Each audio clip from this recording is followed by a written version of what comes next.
semuanya, aku Dinda, selamat datang di YouTube channel Kodepolitan. Hari ini kita bakal ngobrol tentang perbandingan antara belajar di online course dan juga belajar sendiri alias self-learning.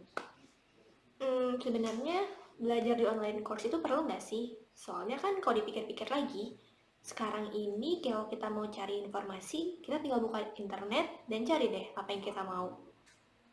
Bener nggak sih sebenarnya? Apakah belajar sendiri itu emang sesimpel itu? Apa sebenarnya kita tetap masih butuh online course? Kita cek bareng-bareng yuk perbandingannya.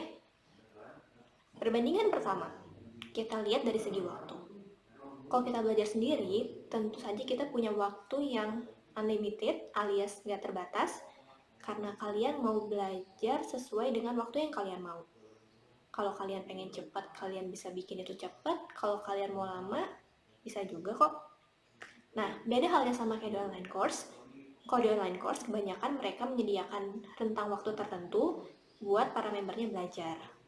Jadi, mungkin waktu itu menjadi suatu kendala yang besar bagi orang-orang yang belajarnya gak bisa dibatasin sama waktu nih.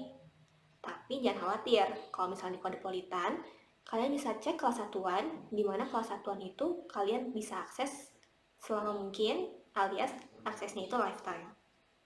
Yang kedua itu masalah biaya.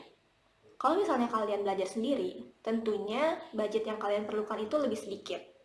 Karena kalian gak perlu bayar ke online course tertentu, mungkin kalian tinggal menyediakan budget untuk kuota internet, ataupun beli buku buat kalian yang lebih prefer belajar dari buku.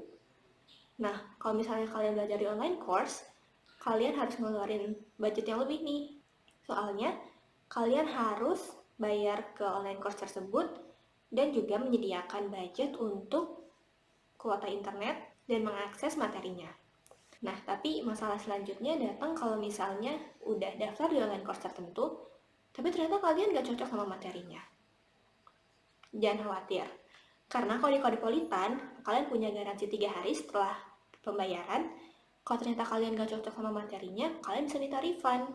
Jadi gak perlu khawatir lagi deh kalau materinya gak cocok. Yang ketiga adalah poin tentang interaksi. Nah, kalau misalnya, let's say kalian belajar dari video di YouTube. Ketika kalian udah belajar video itu dari awal sampai akhir, sudah ditonton, dan ketika kalian mencoba menerapkannya, kalian menemukan error atau kendala, kalian mau bertanya kemana?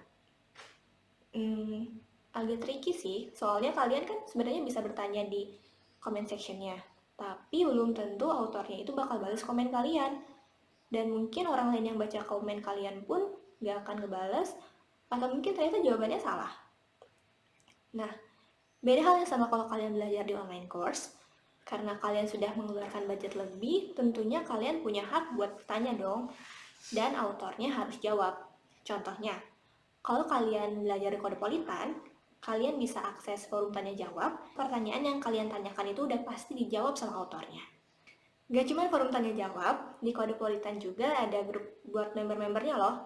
Jadi kalau misalnya kalian mau sharing tentang dunia programming atau dunia teknologi di grup itu sesama member, bisa kok. Perbandingan keempat, kita lihat dari segi materinya.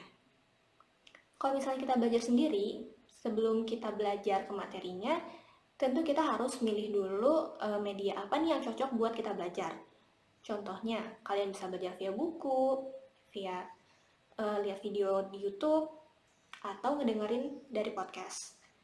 Nah, setelah kalian tahu media yang cocok buat kalian harus nentuin materi yang mau kalian pelajari. Ingat ya, kalau misalnya kalian mau belajar sendiri, pastikan materi yang kalian pelajarin itu valid. Dan penulisnya juga harus yang kredibel. Jangan sampai kalian belajar dari sumber atau dari materi yang gak valid. Kalau kalian belajar di online course, udah pasti materi yang disediakan sama online course itu semuanya valid. Dan materi yang kalian bakal belajarin itu sudah dibuat oleh author yang pastinya kredibel di bidangnya masing-masing. Oh iya, satu lagi. Kalau misalnya kamu mau belajar di online course, pasti online course itu udah nyediain learning path, sehingga kalau kamu mau belajar, habis materi A, kalian bisa langsung ke materi B. Gak usah nyari-nyari lagi, karena semuanya udah tersedia. Oke, itu tadi perbandingan antara online course dan juga belajar secara mandiri. Kalau kalian tim mana?